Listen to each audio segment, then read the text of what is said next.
Assalamualaikum warahmatullahi wabarakatuh.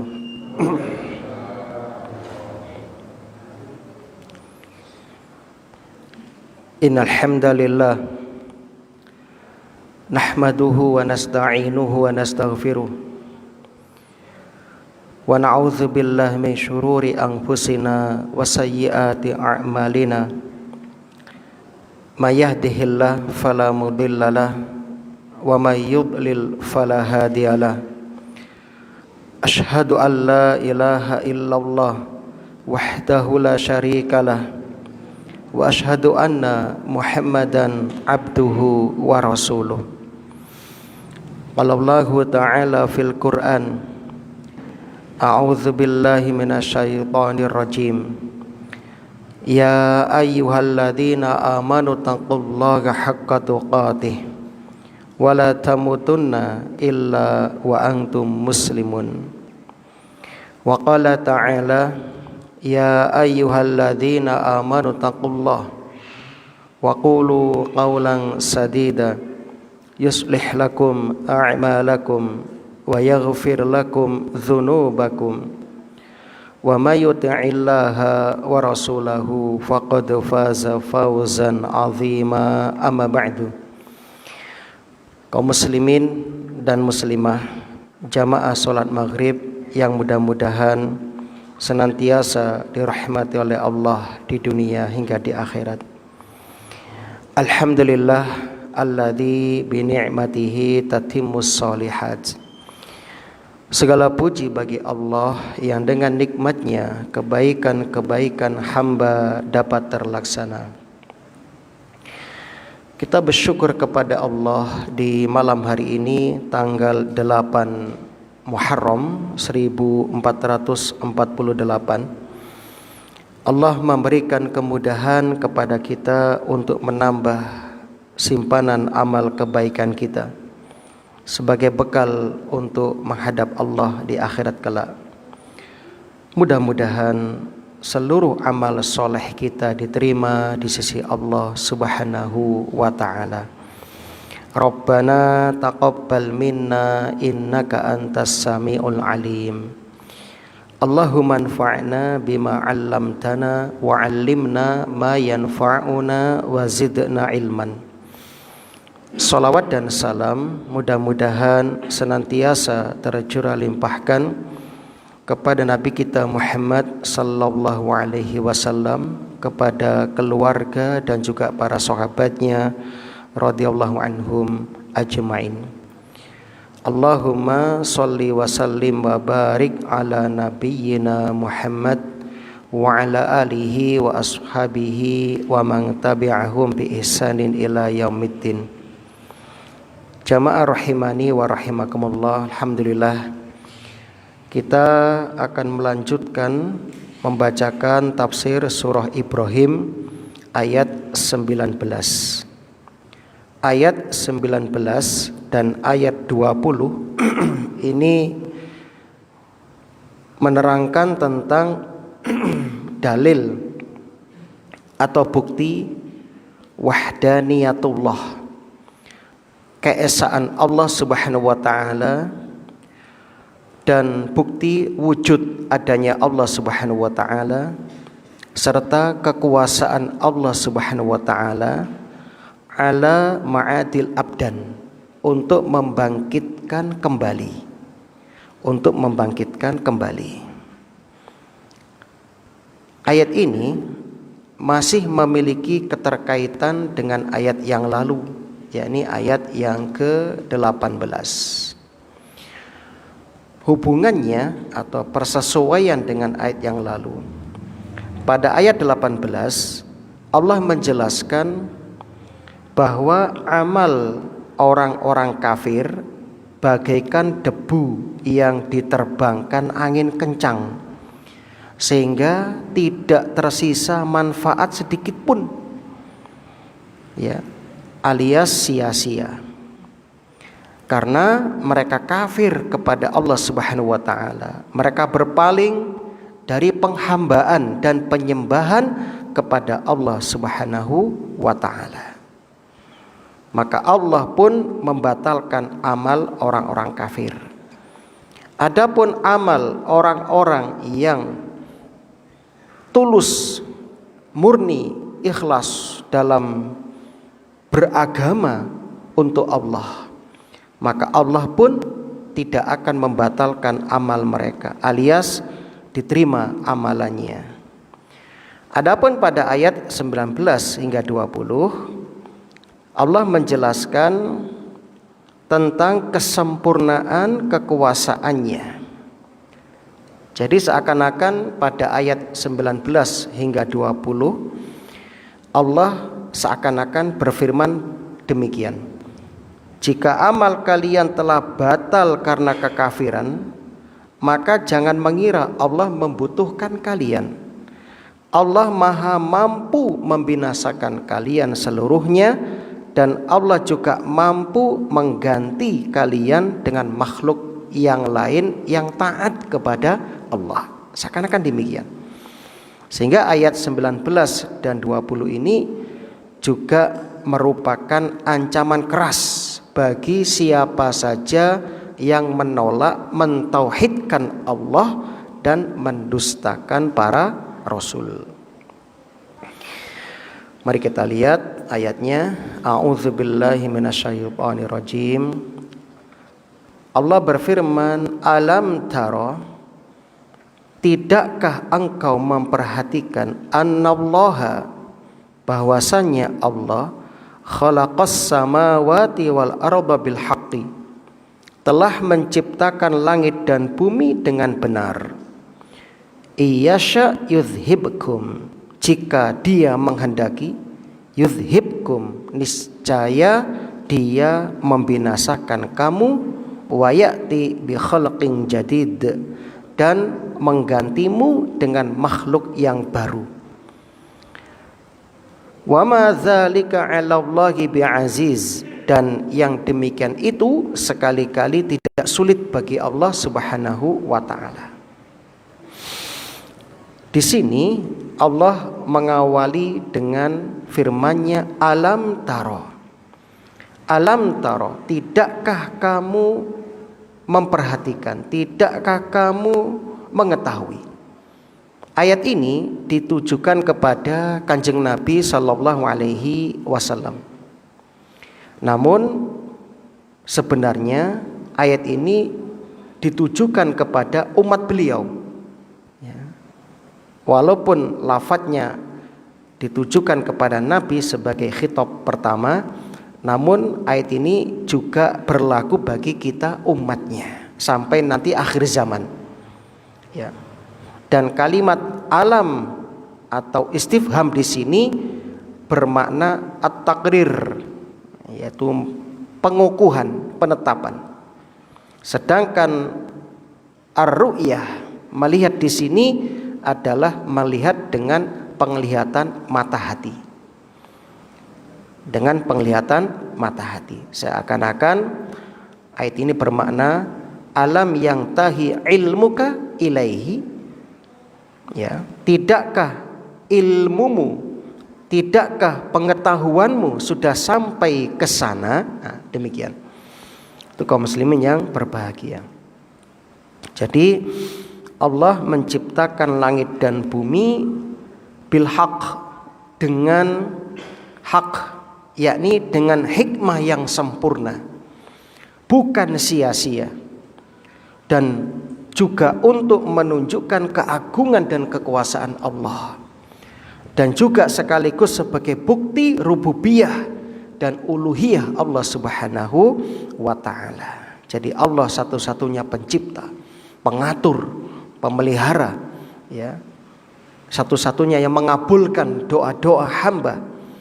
Makanya dalam setiap doa-doa kita menyertakan kata Rob, ya, seperti Robbana hablana, Robbana atina, atau Robbi gfirli, ya, dan seterusnya. Karena ini lebih tepat, ya, untuk masalah permohonan. Dan juga satu-satunya uluhiyah yang disembah. Itu penjelasan Imam At-Tabari.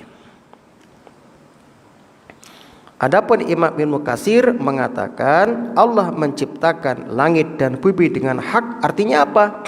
Dengan penuh keadilan dan hikmah. Dengan penuh keadilan dan hikmah.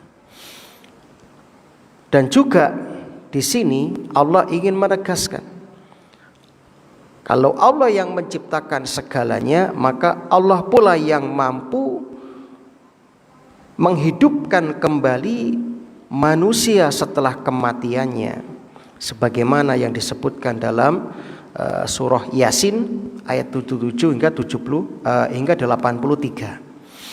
Yasin 77 hingga 83. Allah berfirman, A'udzubillahi minasyaitonirrajim.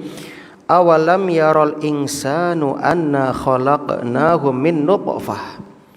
Dan tidakkah manusia memperhatikan bahwa kami menciptakannya dari nutfah, setetes mani. Fa idza huwa khaswimun mubin. Ternyata dia itu menjadi musuh yang nyata. Wa daraba lana mathalan wa nasiya khalqah. Dan Allah membuat perumpamaan bagi kami dan melupakan asal kejadiannya. Ya, jadi manusia itu sering lupa terhadap asal mula penciptaannya. Sehingga mereka mengatakan qala may yuhyil 'idhama wa hiya ramim. Siapakah yang dapat menghidupkan tulang belulang yang telah hancur luluh? Jadi ketika Rasul menyebutkan tentang hari berbangkit, orang-orang kafir Quraisy tidak percaya. Di antara mereka ada yang pergi ke pemakaman lalu menggali makam, mengambil beberapa tulang lalu ditumbuk di hadapan Nabi sallallahu alaihi wasallam. Lalu mereka mengatakan, "Mayyuhyil idzama wa hiya ramim." Siapa yang dapat menghidupkan tulang belulang setelah hancur menjadi debu seperti ini? Maka turunlah surat Yasin ini menceritakan peristiwa itu. Qul, katakan ya Muhammad, yuhyihal ladzi ansha'aha awwala marrah. Yang akan menghidupkannya adalah Allah yang telah menciptakannya awwala marrah, pertama kali. Wa huwa bikulli khalqin alim. Dan dia maha mengetahui tentang segala makhluk yang diciptakannya itu. Dan seterusnya ya, Anda bisa cek nanti surat Yasin ayat 77 hingga 83 sampai pada ayat ya, fasubhanalladzi biyadihi malakutu kulli syai'in wa ilaihi turja'un. Fasubhanalladzi biyadihi malakutu kulli syai'in wa ilaihi turja'un. Itu kaum muslimin yang berbahagia. Jadi kata Ibnu Katsir, Allah itu mudah menghidupkan setelah kematian. Kalau Allah menciptakan dari sesuatu yang belum pernah ada itu mudah, apalagi mengulangi penciptaan yang sama lebih mudah lagi.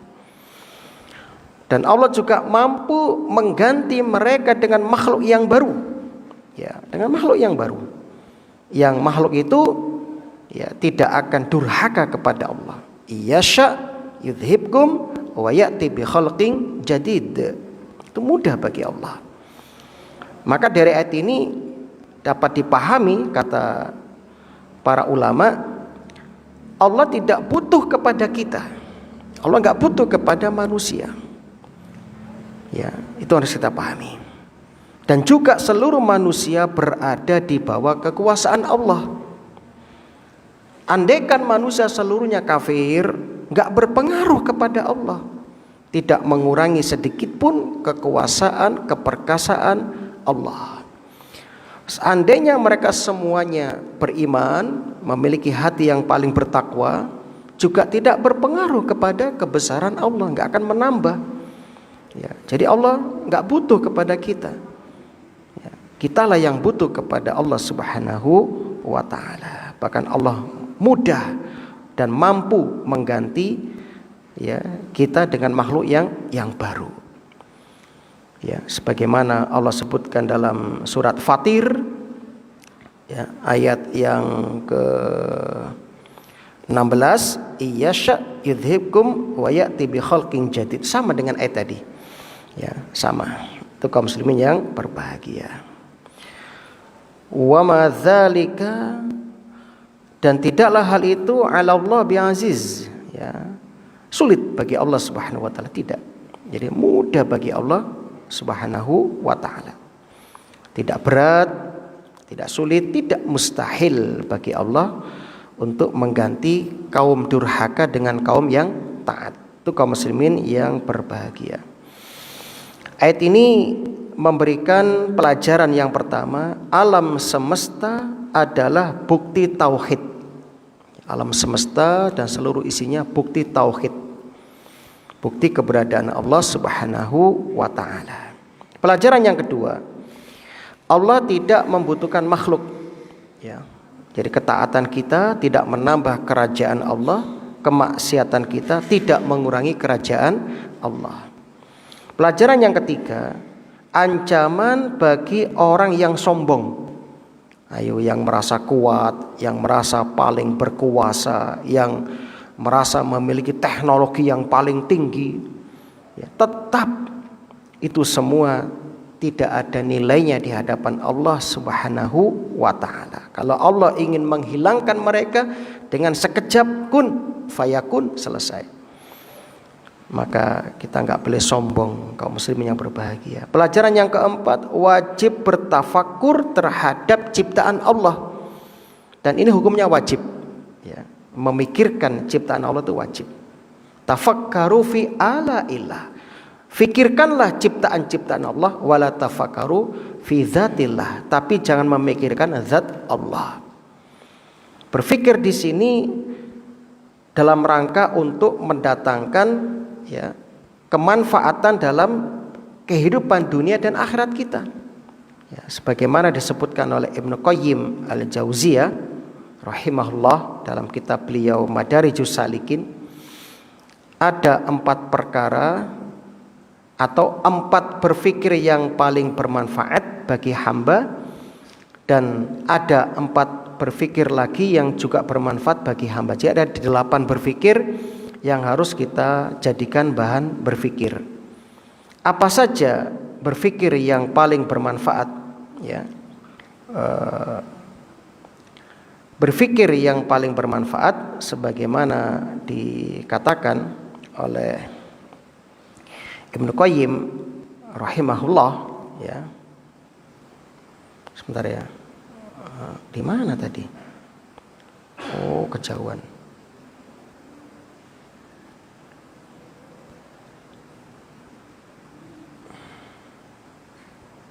Oh, sebentar.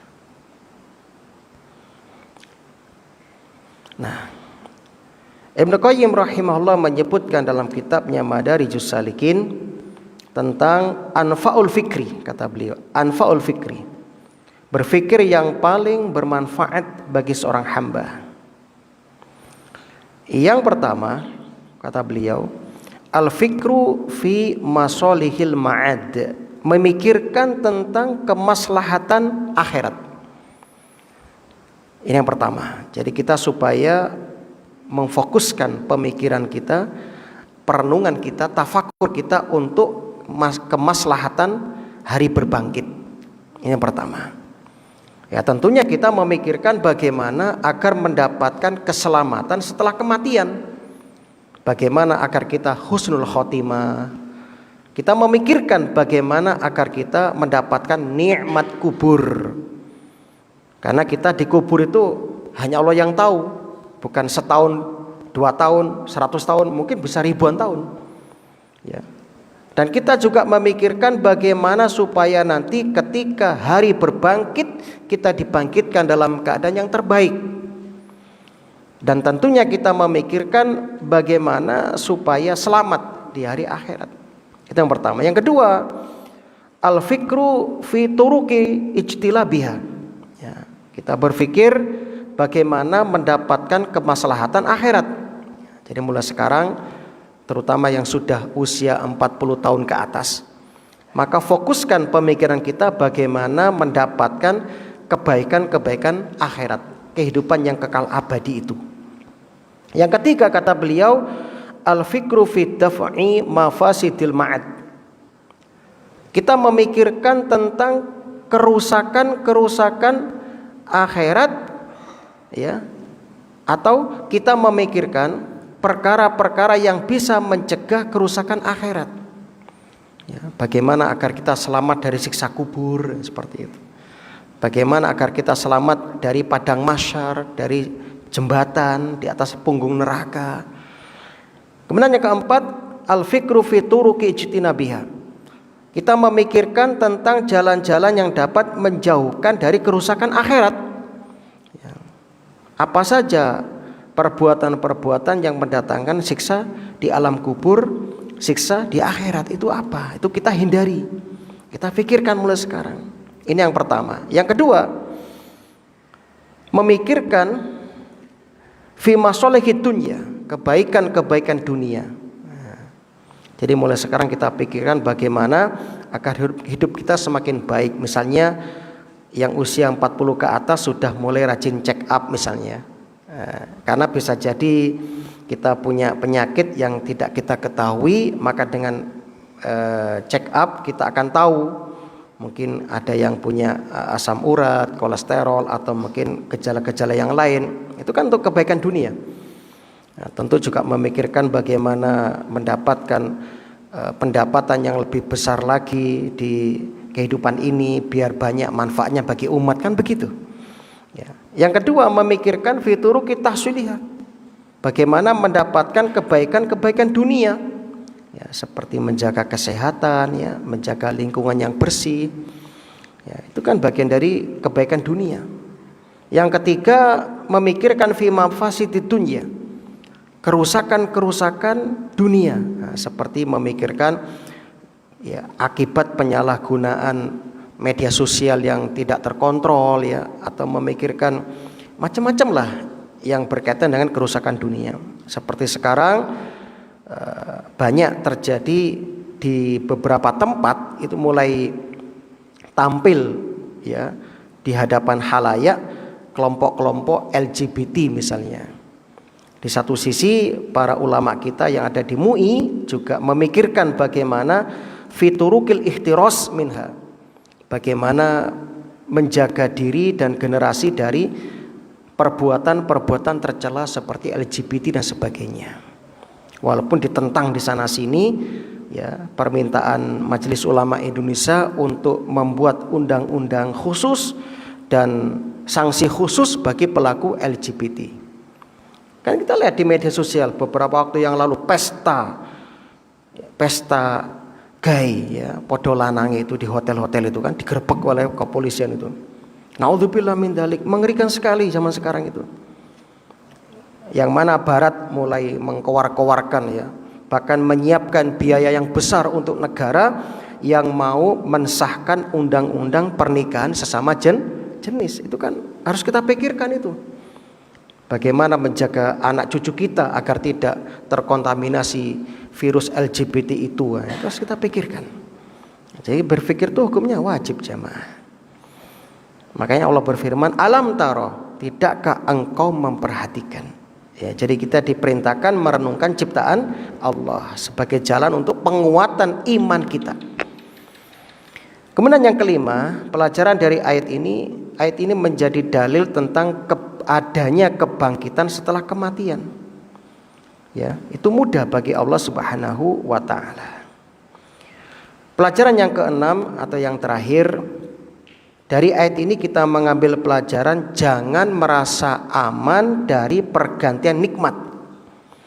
Ya, kita lihat dari masa ke masa. Dulu Qarun pernah berjaya, terus diganti. Ya, kemudian Fir'aun pernah berjaya, terus digulingkan, diganti, terus begitu. Ya. Dan kita juga membaca perjalanan kehidupan para nabi seperti kaum Nabi Nuh, kaum Nabi Ad, ya, kaum Nabi Hud, kaum Nabi, ya, Soleh, kaum Nabi Lut, ya. Lihat itu. Jadi itu jadikan pelajaran. Sehingga kata para pakar, yang ada di dunia adalah hukum ya pergantian. Itu yang ada. Sehingga masa muda pasti akan berakhir, masa tua juga pasti akan berakhir, dan kehidupan pasti akan berakhir. Kekayaan pasti akan berakhir, jabatan juga pasti akan berakhir. Jadi yang ada di dunia adalah hukum ketidakkekalan, ya, hukum fana. Itu harus kita pahami. Maka mulai sekarang, monggo kita sudah masuk usia itu, ya, yang muda juga siap-siap untuk masuk masa remaja, dari remaja masuk dewasa, dari dewasa masuk juga ya sepuh nanti. Itulah hukum dunia ini, terus berputar seperti itu. Ya, saling ya ganti mengganti, saling waris mewarisi. Maka kita yang hidup sekarang ini, mumpung belum tiba waktunya kita diganti atau berakhir jatah kita di dunia, monggo kita memanfaatkan sisa umur untuk beramal soleh sebaik-baiknya. Tetap jangan tertipu, jangan terpesona dengan kecanggihan teknologi, dengan kecerdasan AI, dengan kekuatan ekonomi, kekuatan militer. Jangan terperdaya. Tetap kita harus ya mengandalkan diri sendiri untuk akhirat kita, untuk kebaikan kita. Itu kaum muslimin rahimani wa rahimakumullah. Naam. Ayat berikutnya berbicara tentang dialog ya antara orang-orang yang celaka pada hari akhirat, dan juga ayat ini nanti menceritakan tentang khutbah iblis di neraka. Nah, jadi nanti setelah penghuni neraka itu dimasukkan ke neraka, penghuni surga dimasukkan ke surga, orang-orang yang menjadi pengikut iblis itu mendatangi iblis, minta supaya diselamatkan. Nah, ketika sudah terjadi hal itu, iblis berpidato, Pak, di neraka. Bagaimana pidatonya? Masya Allah, pidatonya luar biasa. Nanti akan kita lihat pidato iblis. Nah, A'udzubillahi minasyaitonirrajim. Allah berfirman, wa barazu lillahi jami'ah. Wa barazu, dan mereka semuanya ya, barozu ya tampil menghadap Allah. Ya, jami'an itu semuanya. Barozu itu tampil ke depan, menampakkan diri. Itu barozu ya. Jadi semua makhluk akan berkumpul dan berada di al-baroz, yaitu hamparan yang sangat luas, itu baroz ya. Yakni mahsyar ya, yang dikenal dengan mahsyar. Untuk apa? Untuk menghadap kehadirat Allah Subhanahu wa taala. Nah, itu kaum muslimin yang berbahagia. Makanya wanita yang menampakkan diri kepada laki-laki namanya imra'atun barzatun. Imra'atun barzatun. Itu. Jadi baros itu menampakkan diri. Yakni sebutan untuk hamparan tanah yang sangat luas sehingga semuanya tampak, enggak ada yang tersembunyi. Itulah yang disebut dengan padang mahsyar. Padang mahsyar. Itu kaum muslimin yang berbahagia. Di sini Allah menggunakan barozu, itu fi'il madhi, kata kerja bentuk lampau. Seakan-akan ini sudah terjadi, padahal ini belum terjadi. Betul ya? Ya. Kita belum memasuki sana, tapi Allah menggunakan kata seakan-akan sudah terjadi atau menggunakan fi'il madhi. Ini ada rahasia penggunaan seperti ini. Allah menggunakan ya kejadian masa depan, menggunakan kata kerja lampau untuk menunjukkan bahwasanya peristiwa itu, kejadian itu pasti akan terjadi.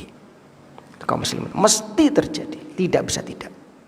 Dan inilah bagian dari keimanan kita kepada Allah. Itu rukun iman yang 6, diantaranya beriman kepada hari akhir dan semua kejadian-kejadian yang terjadi di sana. Lalu faqala, berkatalah ad-du'afa, du'afa jamak dari dhaif, orang yang lemah, yaitu para pengikut yang lemah pandangan dan pemikirannya, sering disebut dengan orang awam. Lilladzina istakbaru, kepada orang-orang yang menyombongkan diri, yakni pemimpin-pemimpin mereka yang dulu diikuti oleh mereka, yang dulu ditaati oleh mereka, yang mana ketika di dunia mereka memobilisasi orang-orang du'afa tadi, orang-orang lemah tadi. Jadi mereka datang madul dan lapor kepada pemimpin-pemimpin mereka yang dulu di dunia diikuti dan diyakini bisa mendatangkan keselamatan saat dibutuhkan. Inna, sesungguhnya kami kunna dulu, ya, waktu di dunia, kata mereka para du'afa ini, lakum taba'an, ya, dulu kami ini pengikut setia panjenengan. Ya, seakan demikian. Kalau Anda pengikut wali, ya datang ke wali fulan. Wali fulan, dulu aku di dunia itu pengikut setia engkau.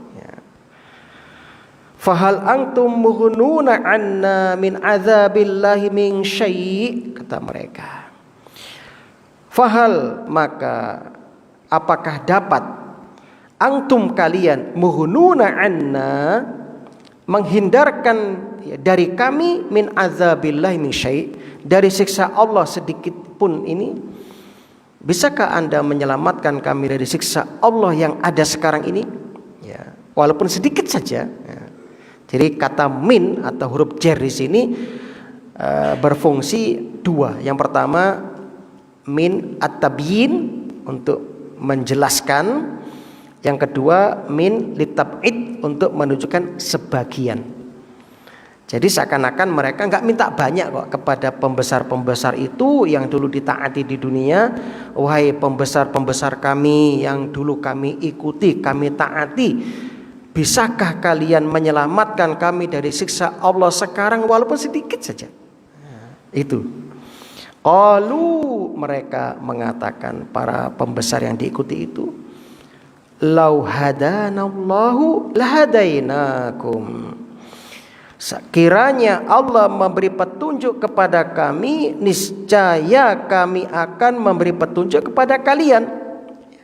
Jadi ya, niscaya kalau kami bisa, kami akan melakukan itu, gitu loh. Sawaun alaina, kata mereka, podo wae, sama saja bagi kita. Nasibmu mbek nasibku podo saiki. Ajazi'na am sabarna malana mim mahis, kata mereka. Ya, jadi mereka itu juga sama-sama putus asa seperti pengikut-pengikut mereka. Kata mereka, apakah kita mengeluh atau bersabar? Ajazi'na, apakah kita mengeluh? Am sabarna, ataukah kita bersabar? Ya, malana mim mahis, podo wae. Tidak ada tempat berlari, berlindung dan lari dari, ya, menyelamatkan diri dari neraka ini, nggak ada. Jadi kamu dan saya itu sama. Saya juga nggak bisa menyelamatkan diri saya, kamu juga sama. Kamu mengeluh atau tidak mengeluh, ya tetap kita akan mendapatkan azab dan merasakan azab. Ya, jadi semakin sedihlah mereka. Ya, bagaimana tidak, ya? Yang diharap-harapkan nanti di akhirat memberi syafaat, memberi pertolongan, ternyata disiksa bareng di sana. Apa enggak semakin sakit, ya, hati mereka? Nah, itu kaum muslimin yang berbahagia. Nah, jadi ayat ini memberikan pelajaran kepada kita yang sangat berharga. Ya. Yang pertama, pelajaran yang dapat kita petik dari ayat ini, yaitu semua manusia akan berdiri di hadapan Allah. Semuanya, mulai dari Nabi Adam sampai yang terakhir. Tidak ada seorang pun yang dapat bersembunyi dari hisab, nggak ada. Ya. Pelajaran kedua, ini yang sangat penting, bahaya taqlidul a'ma, bahaya taklid secara membabi buta. Ya, jadi kita tidak boleh taklid. Taklid itu mengikuti tanpa mengetahui dalil. Nah, jadi kita sebagai umat Rasulullah Sallallahu Alaihi Wasallam diharamkan untuk taklid jamaah, tidak boleh taklid. Kita harus ittiba. Ittiba itu artinya mengikuti dengan mengetahui dalil. Itu. Taklid dalam kondisi tertentu dibolehkan. Ya, misalnya ketika Anda lemah, tidak punya kemampuan untuk meneliti atau mengkaji sebuah dalil dalam agama, maka saat itu kita dibolehkan menempuh taklid. Ya, tapi secara hukum asal agama kita, agama Islam memerintahkan kita sebagai pemeluknya untuk mengikuti dalil. Itu hukum asal. Dan tidak memperkenankan taklid atau bebek atau mbiu, ya, atau mengekor kepada sesuatu tanpa mengetahui dalil. Itu hukum asal. Kecuali dalam keadaan darurat. Ya, misalnya itu tadi kita tidak punya basic keilmuan untuk mengenali dalil, untuk mempelajari dalil, ya, maka kita boleh di saat itu untuk taklid kepada ulama tertentu. Itu boleh dalam kondisi terdesak. Itu kaum muslimin yang berbahagia. Adapun yang mampu berijtihad dalam masalah-masalah hukum, masalah fikih, punya dasar untuk itu, tidak boleh taklid. Tidak boleh taklid. Itu kaum muslimin yang berbahagia. Mengapa taklid tidak diperkenankan, tidak diizinkan?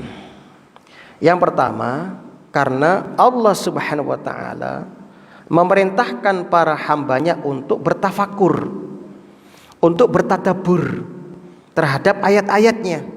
Ya. Allah berfirman dalam surat Ali Imran ayat 190, Inna fi khalqis samawati wal ardi wa ikhtilafil laili wan nahari la ayati liulil albab. Sesungguhnya pada penciptaan langit dan bumi, pergantian malam dan siang, terdapat tanda-tanda bagi orang yang berakal. Alladzina yadhkurunallaha qiyaman wa qu'udan wa 'ala junubihim. Orang-orang yang mengingat Allah sambil berdiri, sambil duduk, berbaring. Wa yatafakkarun, ini dia perintah bertafakur, dan mereka memikirkan fi khalqis samawati wal ardh, penciptaan langit dan bumi. Lalu mereka berdoa, Rabbana ma khalaqta hadza batila. Ya Allah, tidaklah Engkau menciptakan ini dengan sia-sia. Subhanaka faqina adzabannar. Maha suci Engkau, maka peliharalah kami dari siksa api neraka. Ini yang pertama. Jadi kita diperintahkan untuk bertafakur dan bertadabbur. Alasan kedua, kenapa agama melarang kita taklid? Karena Allah mencela taklid, seperti perbuatan kaum musyrikin jahiliyah yang mengekor, membiu kepada ajaran nenek moyang tanpa didasari ilmu. Dalam surat Az-Zukhruf ayat 22, Allah berfirman, bal qalu, mereka orang-orang kafir ketika didakwai, mereka mengatakan, inna wajadna aba'ana ala ummatin. Sesungguhnya kami mendapati bapak-bapak kami menganut suatu agama. Wa inna ala atharihim muhtadun. Dan sesungguhnya kami orang-orang yang mendapat petunjuk dengan mengikuti jejak langkah mereka. Jadi Allah mencela orang yang taklidul a'ma. Begitu juga dalam surat At-Taubah ayat 31. Ittakhadhu ahbarahum wa ruhbanahum arbabam min dunillah. Mereka menjadikan orang-orang alim mereka, yaitu ahli kitab ya, dan rahib-rahib mereka, orang Yahudi, sebagai Tuhan selain Allah. Ya, wal Masih ibn Maryam, dan mereka juga menuhankan Isa bin Maryam.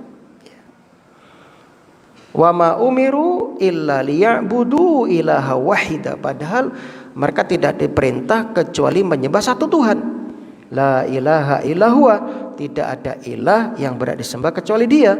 Subhanahu amma yusyrikun, Maha suci Allah dari apa yang mereka sekutukan. Itu kaum muslimin yang berbahagia. Jadi mereka itu sami'na wa ata'na kepada rahib-rahib mereka, pendeta-pendeta mereka. Walaupun pendeta itu menghalalkan yang Allah haramkan atau mengharamkan yang Allah halalkan, manut aja. Ya. Tidak bertanya, kenapa kok begini, enggak bertanya. Mana dalilnya, enggak bertanya. Pokoknya apa jere rahib, apa jere pendeta. Naudzubillah. Ini namanya taklidul a'ma. Ini dicela dalam agama kita, enggak boleh. Nanti bisa cek hadis At-Tirmidzi nomor 3096. Kemudian yang ketiga, kenapa taklid tidak diperkenankan? Taklid itu hanya menghasilkan dzon, persangkaan. Maka Allah melarang mengikuti dzon.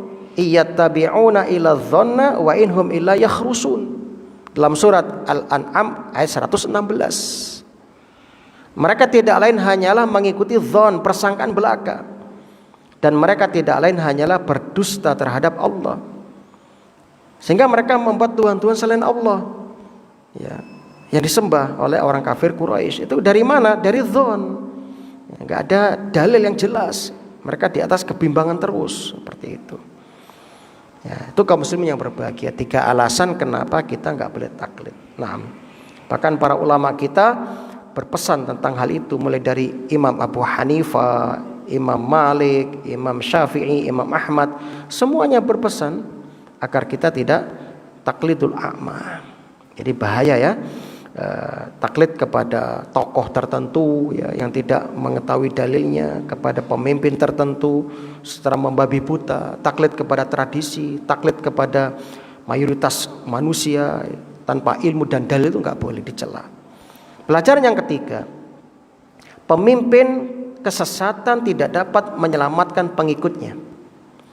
Maka guru yang sesat tidak dapat menolong muridnya. Tokoh yang batil tidak dapat menolong pengikutnya. Pemimpin yang kufur tidak dapat menolong rakyatnya. Nah, pelajaran yang keempat, setiap orang bertanggung jawab atas pilihannya. Ya. Walaupun dia hanya taklid, tetap diminta pertanggungjawaban mereka itu atas pilihannya. Kenapa kamu kok taklid? Kenapa kamu kok manut kepada leluhur? Itu ditanya atas pilihan kita. Apalagi kita sudah ngaji, sudah disampaikan dalil-dalil. Pelajaran yang kelima, penyesalan setelah datang azab tidak bermanfaat. Ya. Kenapa? Kesempatan taubat cuma sekali di dunia saja. Kalau kita sudah meninggal, gak ada kesempatan taubat, gak ada kata getun lagi, sudah terlambat sudah. Pelajaran yang keenam, kesombongan adalah sebab kebinasaan. Ya. Dari kata istakbaru, ya, orang-orang yang menyombongkan diri itu. Dari sini berakar dari istakbaru ini, kesombongan ini, muncul banyak kesesatan yang bercabang-cabang. Nah, makanya Rasul mengancam dalam hadis Muslim, la yadkhulul jannah man kana fi qalbi misqala dzarratin min kibr. Tidak akan pernah masuk surga orang yang dalam hatinya ada kesombongan sebesar biji sawi. Kan begitu kata orang dulu ya. Biji sawi dari kesombongan. Itu kaum muslimin, maka mulai sekarang silahkan Anda belajar yang lebih serius lagi ya, dan berusaha untuk beragama berdasarkan dalil. Semoga ini bermanfaat. Subhanakallahumma wa bihamdika asyhadu an la ilaha illa anta astaghfiruka wa atubu ilaik. Assalamualaikum warahmatullahi wabarakatuh.